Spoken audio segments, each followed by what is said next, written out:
Both guys among the tournament chip leaders. Gong and Lefort at the opposite end of the spectrum. Sub 10 big blind stacks. In Lefort's case, a sub 5 big blind stack. 73 remaining, 2 eliminations away from making the money. Once we're down to 71, everyone's guaranteed at least $7,720.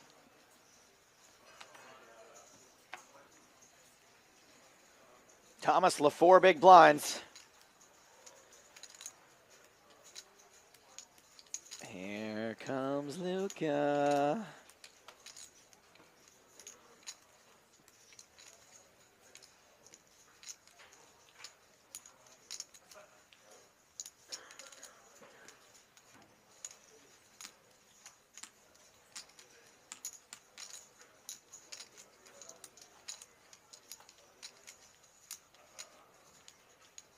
I'm going to take this opportunity to remind you that today's free roll password is Pollera, P-O-L-L-E-R-A.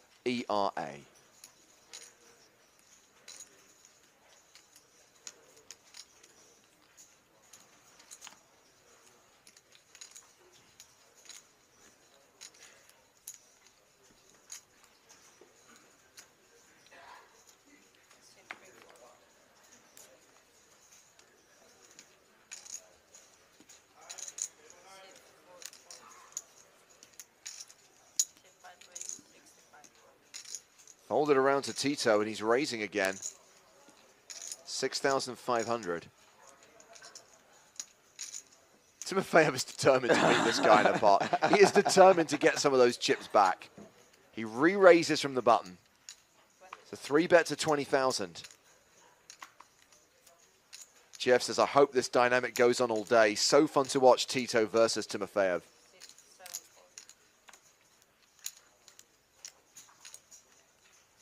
Jeff also points out this is a great table draw for Gong. He's not had to stall all day because Lefort is doing the work for him. Action folded back around to Tito. Well, this is a hard situation. You call the 3-bet here, you're out of position. But he's going to call. As Timofeev looks to equal the score. The flop is 8-7-6 with 2 clubs. Why do I feel this is just smash, Tito? Tito spent the first half of his career doing the smashing. Now he's going to spend the second half of his career getting smashed by the deck.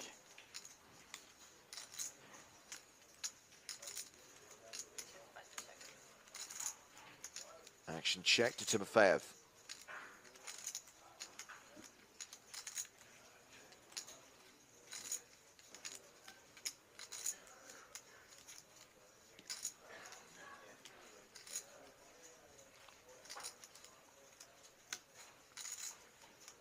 When there's somebody that's been like deer ticking you all day, just like nibbling at you, and then you finally make a hand against them and you bet and then they just muck like on the flop, it's not gratifying either.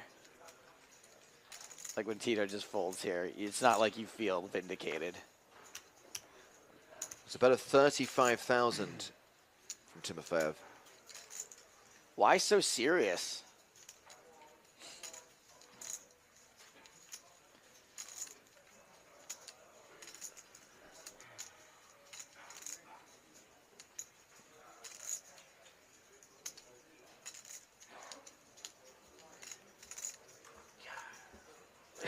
Monster for you. I like your pocket kings. It's awesome. Man, I really want to know what everybody's got. Yours. That's either a great fold or the worst fold ever. I have no idea how to interpret that bet from Timofeev. Like, it looked like a frustration. Like, try to call this bet 35,000 to 48,000. Timofeev back up over 500,000, but Tito still strong with 145 bigs. I would like to take more, please. More? Please.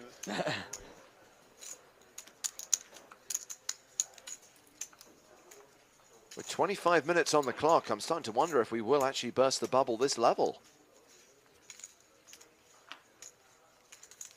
still at 73 players. I mean, the min cash is $7,700. That goes a long way in Panama.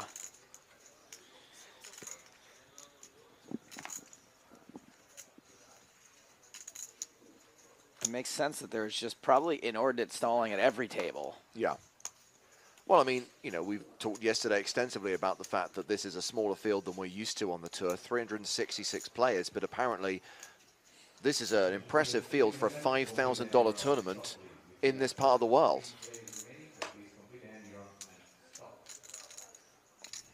Did we lose a player? They have paused the clock.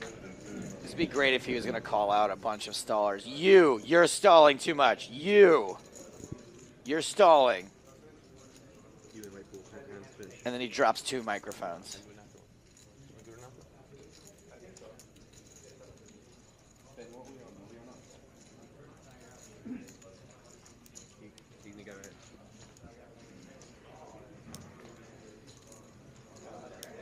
Right, once again, dealers, if you started a shuffle, please complete the hand you're on, otherwise stop, please. There's still 73 players remaining. We have decided to go hand for hand. Oh, wow.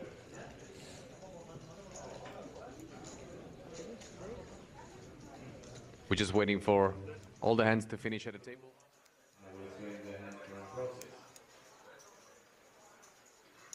So we lost the tail end of Luca there, but What was the gist? the gist is that even though we normally wouldn't go hand for hand until we were actually on the bubble at 72 players, because of the amount of stalling, it's not just Lefort, it's not just at our feature table, it's across the room. They've decided, let's cut the stalling, let's go hand for hand now.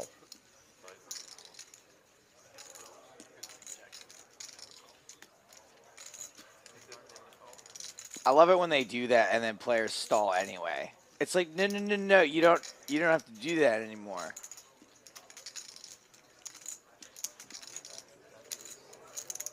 And that is exactly the idea of hand-for-hand play. It's to eliminate stalling. Every single table, all 10 tables in the tournament will play a hand, and the next hand will not be dealt until players concluded at every single table. Meanwhile, we've got 3-way action here. Timofeev's raise of 10,000 called by Tito and by Mikhail Zamyatin. It was a situation where Tito originally limped from the hijack and then Timofeev raised, hence the size of his pre-flop open.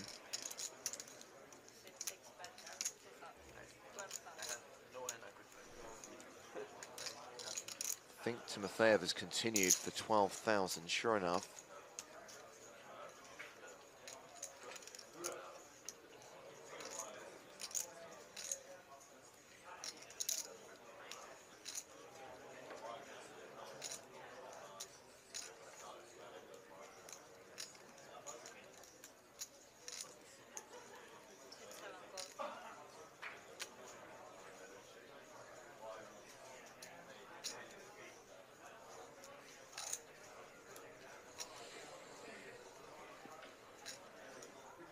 Tito, you don't have to stall anymore.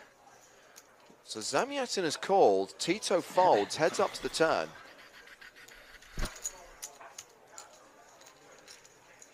You guys can do it.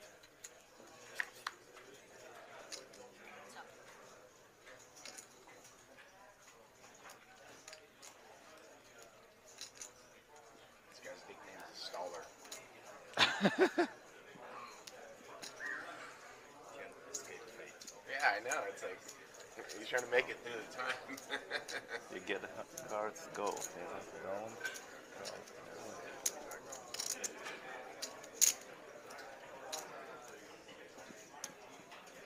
Decision on Timofeev, who was the pre-flop aggressor. Two moves he can fold or throw. And he's got Zamyatin way covered. Fires again, and roughly, well, more than half pot. 35,000.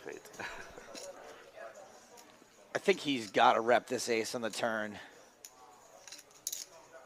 whether he's got it or not.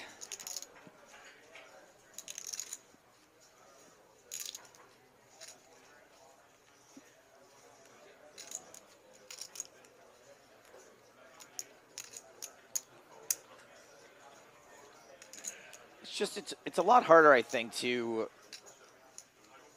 assess how people are going to play on the bubble. Like, I think you would assume that if Zamyatin had a big ace, he would re-raise the cutoff raise, but maybe not on the bubble. You know, people play a little more cautiously.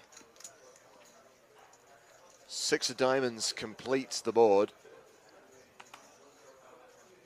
So Timofeev, having raised it before the flop, has bet flop and turn. 132,500 in the middle.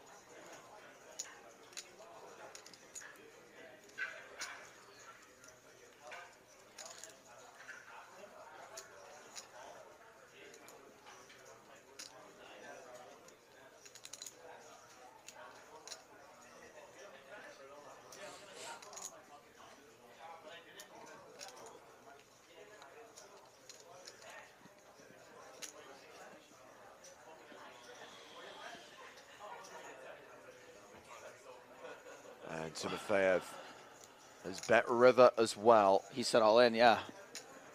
Wow, shoves on Zamyatin, who did have less than pot behind, 106,500. I don't think this is ever a bluff.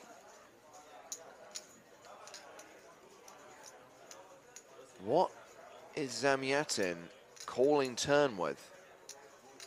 Calls flop, calls turn. 6 of diamonds doesn't seem to have changed that much. Ace queen. You know, just an ace queen that he doesn't want to get it in pre-flop. Can't fold the turn. Decides to peel once on the flop. How big was the flop bet? The flop bet was small. 12,000. 12 into 38.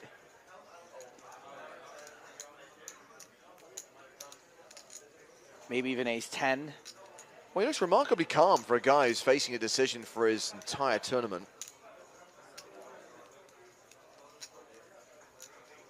Tournament clock still paused, by the way, waiting for this hand to conclude and for play to conclude at one of the other outer tables before the hand-for-hand element of bubble play begins. I wonder if Timofeev's sitting there going, I'm sorry, I wonder if Zamyatin's sitting there going, Russians. Always a Russian. You're asking if Russians think the same thing. Perry says king, jack of clubs. For a bluff, I guess. He's putting Timofeev on king, jack of clubs or Zamyatin on king, jack of clubs? I assume he's putting Timofeev on king, jack of clubs and that he's saying that this is a bluff sometimes. Wow, Zamyatin has folded and Timofeev is closing back in on the 600K mark. Close to 200 big blinds. And confirmation that play's now concluded at every table. We are now hand for hand with 73 remaining. Luke is just explaining the rules.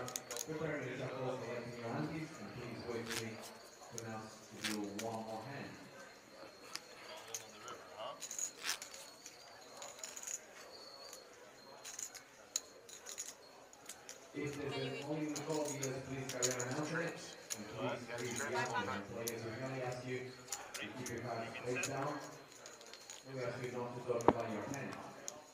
All there, just make sure people So very important detail of hand-for-hand play just being explained by Luca. I'm sure regular PokerStars TV viewers know about this already, but if there is an all-in and a call at any table, the cards have to stay face down and the hand is not dealt out until players concluded at every other table. Because obviously, if you are midway through a hand facing a difficult decision and you see or hear that there's a player all in with 6-7 against aces, you're going to be more tempted to fold in that spot because you know that 80% of the time that player with 6-7 is going broke. Yeah, you don't want the exposed cards at one table to influence the play at another table. Absolutely.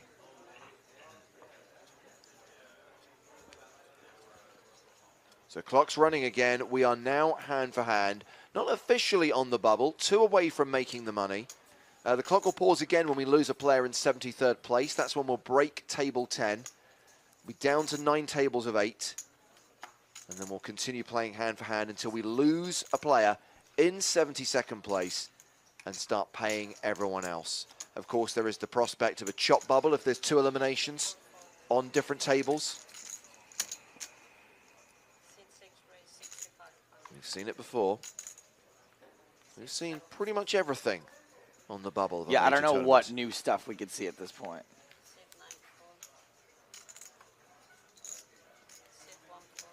So now the stalling is finished. Lefort insta-folds.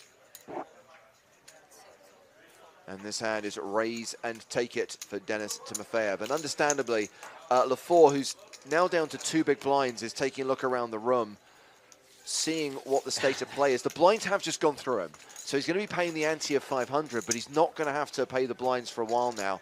And is hoping that he can last that orbit. So how many hands till he's back in the big blind? He's on the button now? Yeah. So 1, 2, 3, 4, 5, 6, 7 hands. So that's, he's going to lose half his stack. And then he'll be basically all in on the big blind. Yeah. Can he survive the orbit? It's a pretty tense situation to be in. Thing is, I think everybody else is going to be waiting him out. He's in dire straits. You say that, but I guarantee you there'll be players at some of the other tables who will not be aware of his situation. Well, he's at a slight disadvantage of being on the TV table, that if players at the other table are watching. Meanwhile, we have an all-in at one of the outer tables. It's the player in the red baseball cap with the glass triangle of death in front of him. Decision on the fellow in the foreground here? Or does he not have enough to cover that raise even? So it's 6,500.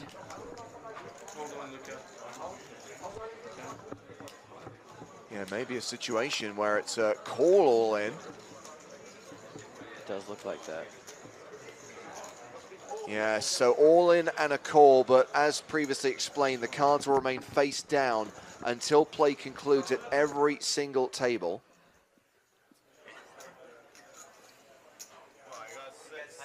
And obviously, once we're ready to deal out that hand, Luca will head over to the table and oversee the action.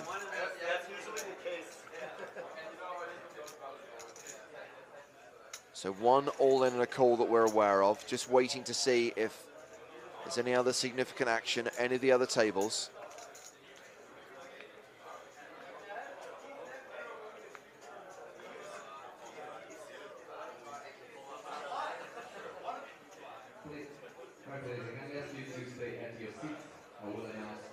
Yeah, it's always a frustrating time for the floor staff trying to manage the bubble when players are wandering around, getting in the way, stopping Luca from doing his job. Martin Finger, I'm talking about you. Sit down. That is an EPT champion you're speaking to, James.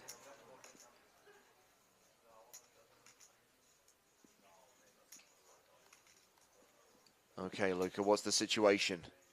Still got hands in progress? Are we ready to deal out this all in? Okay, here's the situation. My parents went away on a week's vacation.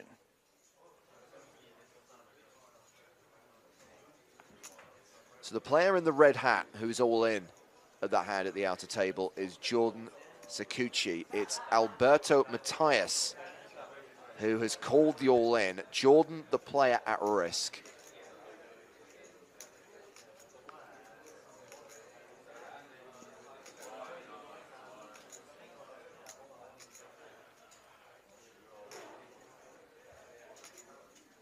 I do think there are still a few tables where hands are being played. Yeah, I don't know which tables are the main event and which aren't. Is everything we can see main event? I don't think they're all main event. Because obviously the two in the foreground are done. The next Yes. row, it looks like... I think these front four the back tables are right all main table event. looks like it's still going with the blonde dealer. No, she's not really doing much either.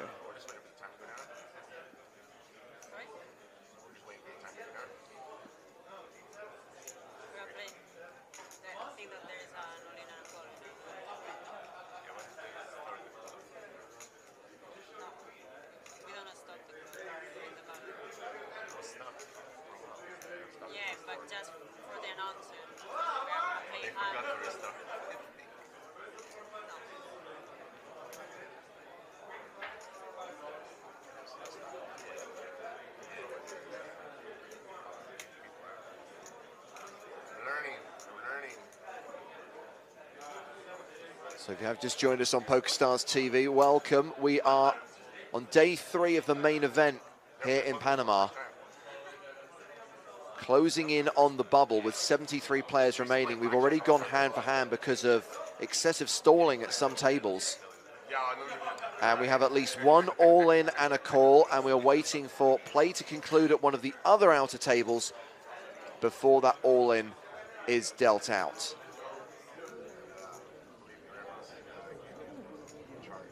So this is the last table in play. By the way, I'm hearing there is another all-in.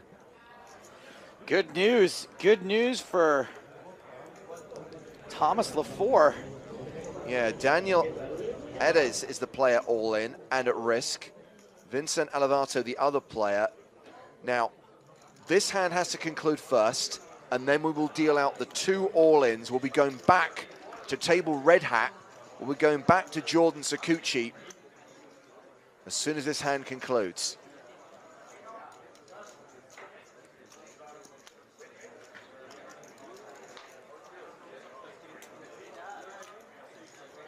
Those 2 guys look like the Night at the Roxbury dudes sitting next to each other. There's the board, and there is a bet which looks like it's been fired by Stephen O'Dwyer. Vasil Vertyanov is the player in the jacket who's deciding what to do.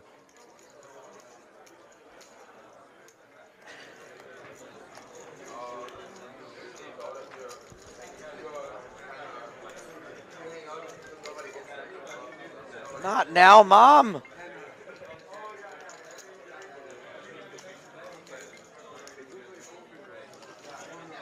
What is love? Baby, don't hurt me. Don't hurt me. No more. That's right, Gotti. O'Dwyer rules.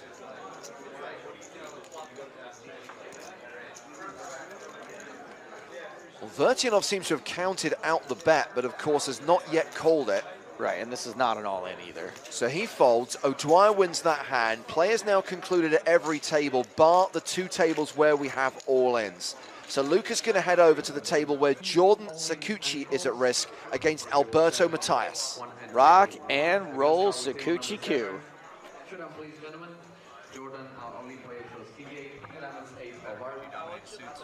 8 King 8 is the hand for Jordan Sakuchi. He's the player at risk. He is up against the 6-5 of Matias. King 8 looking pretty good on that flop. Looking really good. So that is a double up for Jordan Sakuchi. Remember, there's another table with an all-in. Daniel Edes at risk against Vincent Alivato. Luca heading over there now.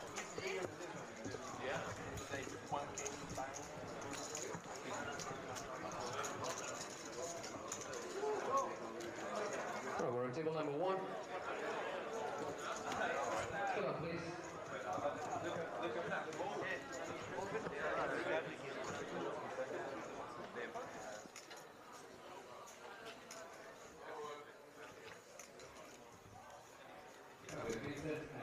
Queen Jack the hand against King 7. Jack at risk. And behind. But 2 live cards are 2 live cards. Has flopped a gut shot. So now any paint wins it for him.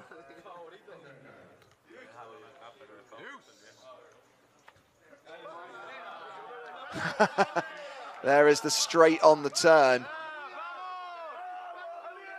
Look at him. He loves it. So 2 all-ins and 2 double-ups. Of course, I call out the paint outs, and the non-paint out hits the turn.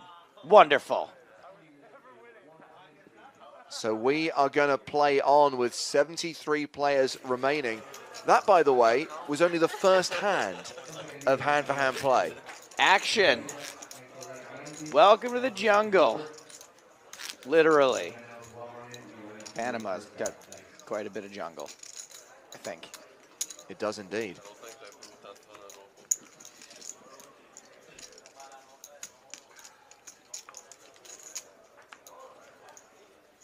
And of course, you know who's responsible for looking after the jungle and rainforest in Panama. Palermo. Absolutely. Hector Lopez Palero is the government minister in charge of nature conservation.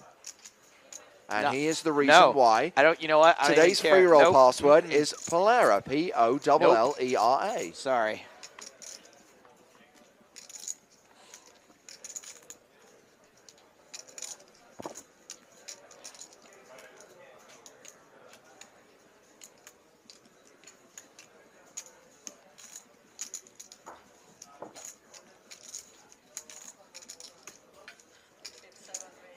So hand-for-hand play continues. Back to the action at the feature table, where Zamyatin has raised from the hijack to 6,500.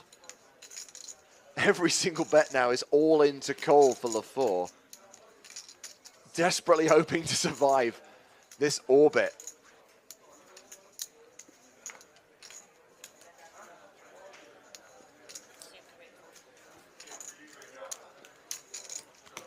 Raise and take it. Play concludes at the feature table. Got to wait to see what happens at all the outer tables now before we deal the next hand. Will we take a break at the end of this level, or will we roll through until the bubble's finished? It's a good question, and whenever I answer this question, whatever I think will happen, it tends to be the exact opposite. The official line that the tournament staff will give you is that, no, we will take the break. It's the end of the level, and we will come back and we will continue hand for hand after a 20-minute break. But sometimes, you know, they do things differently, and hey, it's Panama.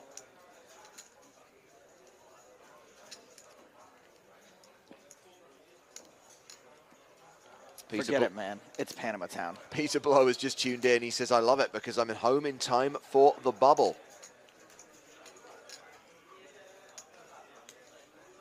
Well, we are already hand for hand with 73 remaining. 71 getting paid. The prize pool, by the way, $1,775,000. After 366 players entered this $5,000 tournament.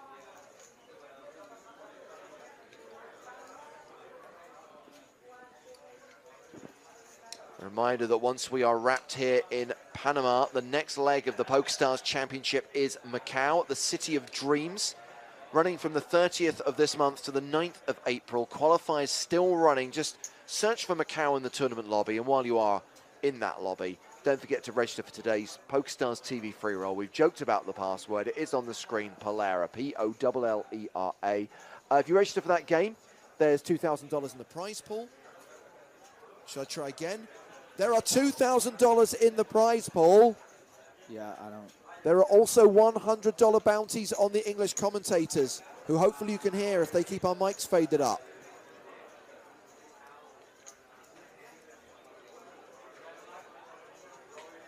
So I'm not really sure if I should read this or not. There we go.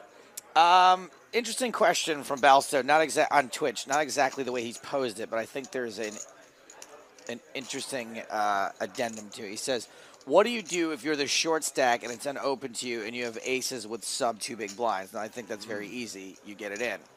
However, I want to add to that, James. You have aces, it's unopened to you. Let's say you're like on the middle position or whatever. But there are 4 all-in and calls at other tables.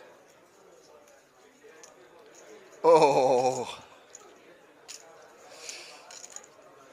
I think you still have to go for it. You got to go for it, right? Because you probably win the hand. Hopefully Yes. win the hand. And if not, then at worst, what, you chop the bubble prize 5 ways? Got to think that not someone else from those other 4 all-ins.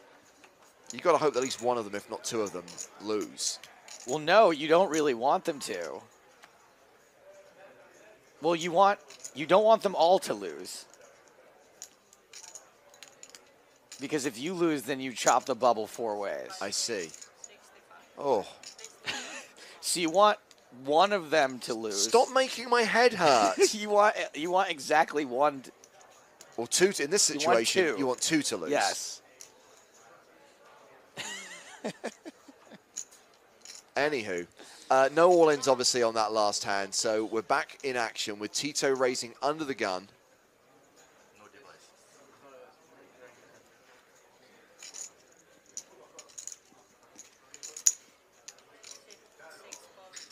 Corey Steele's in the chat. He says pretty sure it's a fold. I'm not sure if he's referring to the original question with the way I posed it. Yeah, but you need to chip to make the call. Floor. Doesn't cover, it's going to be ruled as a call. If he raises 65, he put 10,000 without paying any fee. It's not going to be a call because if you remove one chip, it's not enough to raise there. So it's going to be a call. It's not going to be a Standard ruling. Put 2 chips, it's enough to raise. If you take with the same denomination, chip with the same denomination, if you take one out, this doesn't cover the raise. So the one you put on top is to cover the 1500. So it's like you put one chip on top. It's with the same denomination. Same with the blinds 300, 600. If you put 2 500 chips in the pot, it's not a call. If I make like that, it's a raise. Yeah. Okay. 6, 7. Just when he's unclear, It's a standard rule at all PokerStars live events, get enough raise and put 2 chips. so it will go as a call. It's 2 fold. 6, 3.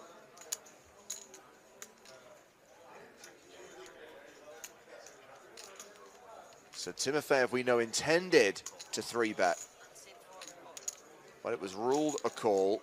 And we get a call as well from one of the short stacks of the table. Edward Mandel calls out of the big blind. 3-way to this flop.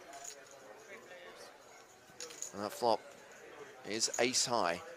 Ace, jack, deuce.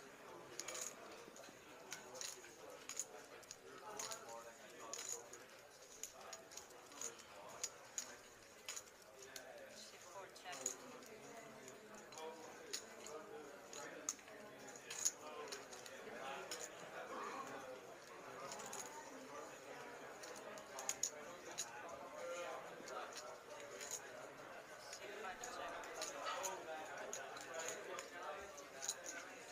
Action check to Timofeev, who makes it 6,500. Mandel out. Ortiz.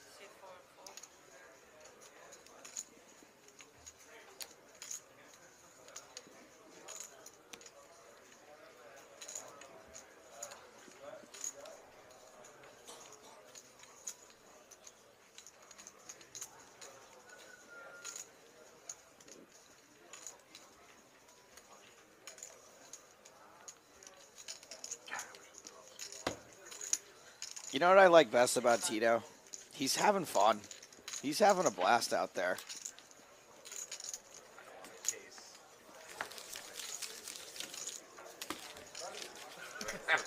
Thanks, guys. Lower, probably. Stuck in and out of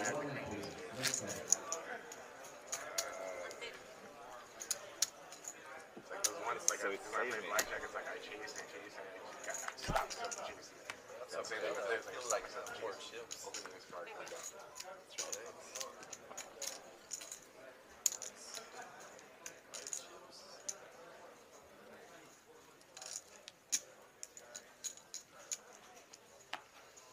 So we're already on to the next hand. A reminder that we are still hand for hand as we play 6, 4. through the bubble and beyond on day 3 of the PokerStars Championship Panama main event. 6, 7 fold.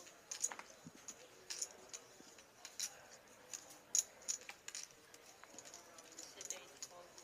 Sit 1 fold.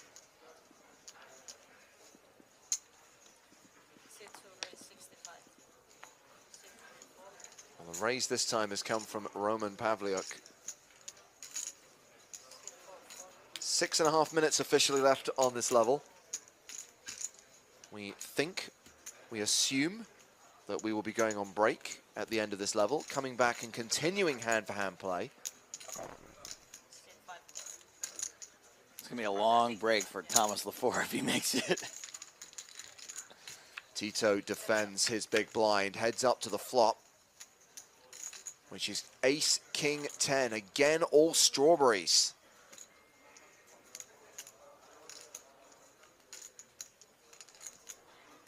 Are there foods for the other suits?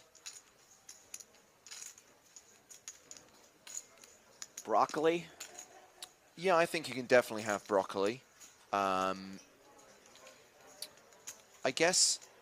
A diamond would be like a really crappy pizza. A misshaped pizza. No, it reminds me more of those little kind of things you get in like bowls, like snacks.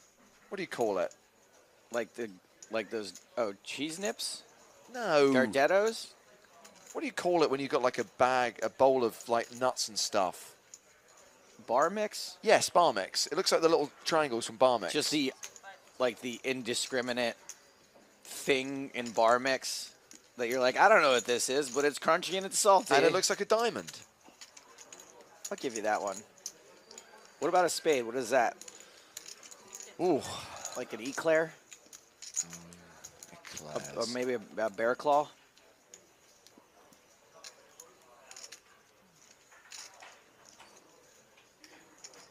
I'll take nominations on Twitter. Hashtag PokerStars I'll read some TV. off Twitch. We've established foods for 3 of the 4 suits. What does a spade most look like? So a continuation bet of 7,000 from Roman Pavliuk. Decision on Tito Ortiz. JB Dart says diamond equals asparagus. No, we've done diamond. I'm happy to hear other suggestions for other Spade. ones. We need spades. Kingfish says in Italian clubs are translated as parsley. I could see that. Also inedible, just like a playing card.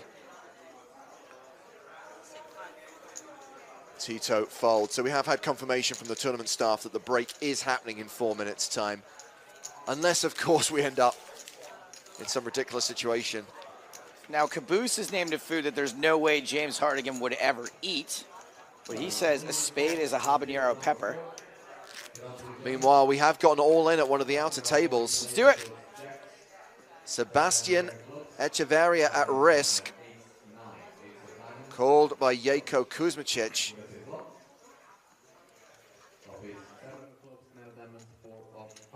I think it's the all-in player with the jacks here.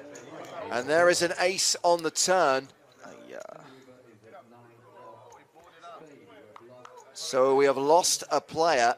That is Sebastian Echeverria exiting in 73rd place, taking us down to 72, meaning we are now on the pure bubble. So we carry on with hand-for-hand play with 3 and a bit minutes left on this level. That was one of the many wrong ways to play jacks. I think we might have a winner on the spade food thing, by the way. Mushrooms. Spade's a mushroom. Chocolate cupcake. Turnips. That was Glenn Webber's suggestion. Turnip, not bad.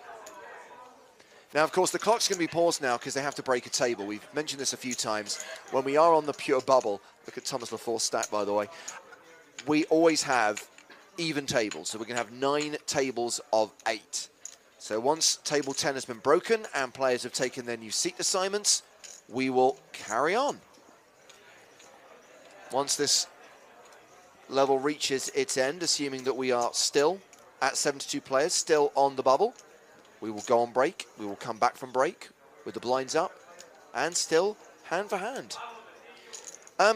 So obviously, while the tour goes to Macau, we don't, Joe. We've mentioned the fact there will be no live stream from the Macau leg of the tour. Our next webcast will be at the first European stop of the PokerStars Championship, which is in Monte Carlo, 25th of April to 5th of May. We've got 5 days of live streaming of the main event from the 1st to the 5th. If you want to be there, we'd love to see you. So qualify now, search Monte Carlo in the tournament lobby on PokerStars. Really looking forward to filming the cash game series, the PokerStars Championship Cash Challenge. We'll be doing that on the 29th and 30th of April. And very soon, of course, we'll be picking our qualifiers. All the audition videos are in. We're going to do the interview process. And then obviously we'll be deciding which players are going to be competing alongside the amateurs. Really excited to do that show.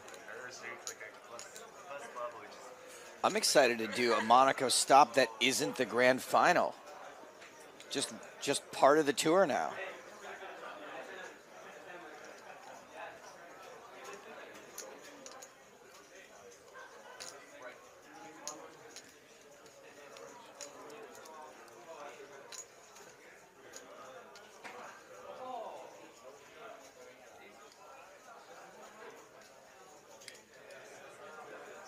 So just waiting for the players who are on table 10 to take their new seating assignments.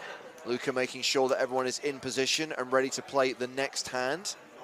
Still hand for hand on the bubble. Next player out, our 72nd place finisher, leaves the arena with nothing. Everyone else will be guaranteed at least $7,720. You'll see the payouts there on the left-hand side of the tournament clock. They're going to split the 71st prize. So when the 2 players from the same table, the short stack will be Bikey Lee on Twitch asks, is there a special prize for Bubble Boy? No, there is not. When you get into those special prizes for Bubble Boys, all it does is move the bubble. There's always going to be somebody that gets nothing. So we tend not to do those. And the one time we did that, it was an unmitigated disaster. Are you referring to the guitar? Yes.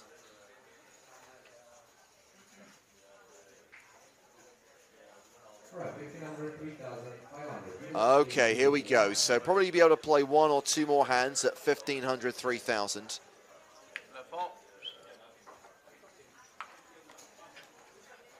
Ooh, players just back in their seats in time. And that is one of the reasons why they are encouraged not to start looking around the room and eye up other stacks. Because if you're not in your seat, the time the last card hits the button, your hand is dead. Indeed. Although in Lefort's case, I'm not really sure it makes much difference. Do you think if I asked him nicely, Tito would choke me out? That'd be like a cool thing, bucket list thing, to get choked out by Tito Ortiz. What if he accidentally did a Darth Vader and like cracked your windpipe? Or like brain damages me? Yeah. Some would argue it would be an improvement. Well, Tito has raised small to big.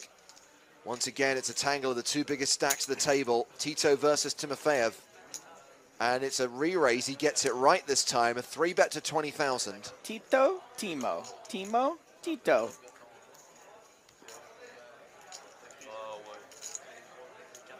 Caboose says on Twitch, I don't even think you'd have to ask nicely. Yeah, he'd probably only have to listen to my commentary, and he would choke me out without even me requesting it. Didn't he make Matt Broughton throw up once? Yeah, but that wasn't really. That was just because Matt was exercising. It could have been sweating to the oldies, and Matt would have puked. It was the last bit of organic material to ever leave Matt Broughton's body.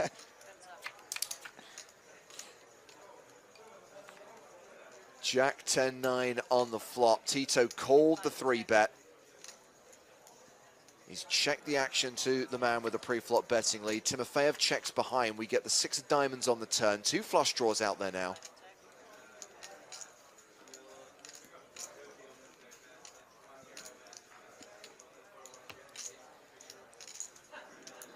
Balsto says Timo's 3-bet must be like 95%. I will say that he has attacked a fair few number of Tito's opening raises.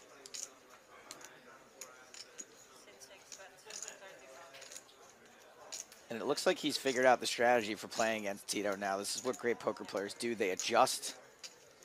And Timofeev has really seemed to adjust to Tito. Yeah, the delayed continuation bet is 30K into 44K. It's chunky. I think he's figured out that if you make Tito play bigger pots, he's less likely to stick around to showdown. In this case, playing a bigger pot out of position. And I agree with someone on Stars as Tito doesn't really have a 4-betting range, so you can 3-bet pretty easily. We are hearing that there is an all-in at one of the outer tables. Action obviously continuing here on the main stage. There is also another hand in progress at one of the outer tables, but there is at least one all-in with a call.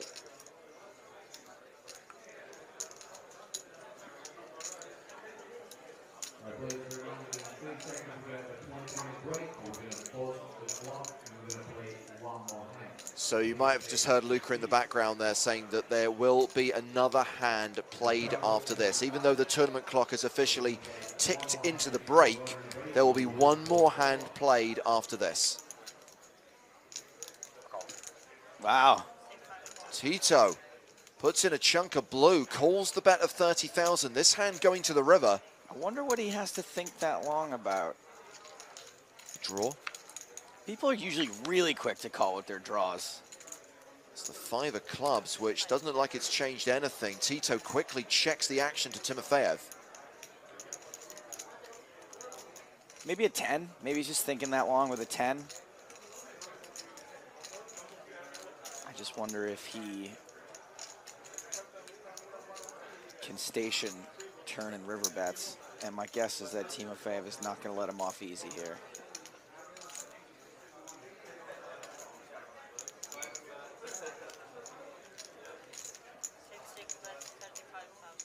Roughly 1/3 pot, 35 into 104. Easier than I would have suspected. Smells value-y to me. This does smell pretty value-y.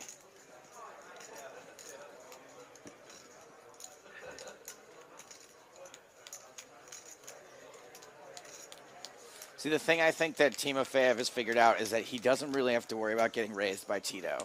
Yeah. If Tito doesn't have the nuts, I mean, I don't think I've ever seen. We've seen very few raises from Tito post flop. So I don't think he has to worry about Tito turning a 10 into a bluff. So I think he can bluff relatively cheaply also. Even though I think this would be like a value size bet from a lot of players, and this would be a weak bluff, a third of a pot, I think that this bluff works against Tito. This size bluff can work against a player like Tito, who's never going to go, oh, this seems kind of weak to me, and raise with air or raise with, you know, a hand that you would normally just call down with. So Tito facing this decision at our feature table. A reminder that there is an all-in and a call at one of the outer tables. Marcelo Villalba, the player at risk, called by Felix Bleicher. Once play has concluded here, they'll deal out that hand. Tito folds river. Timofeev up over 650,000 now, more than 200 bigs.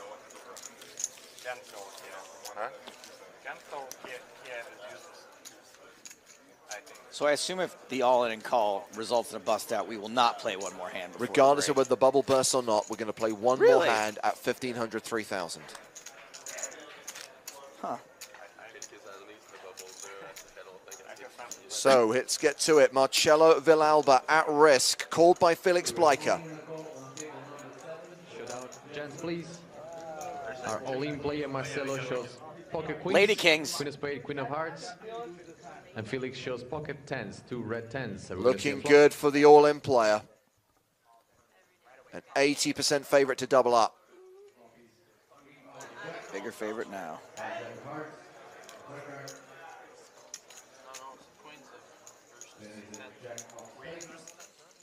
Just has to fade a 10 on the river.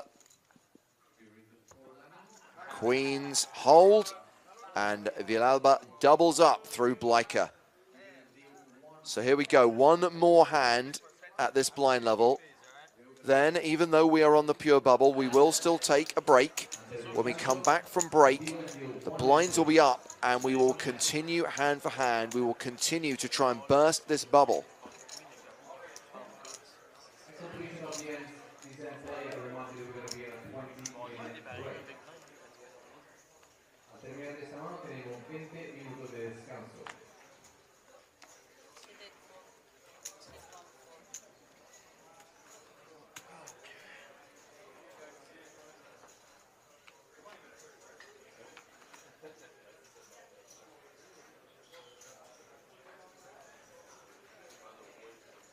The decision here is on Roman Pavliuk.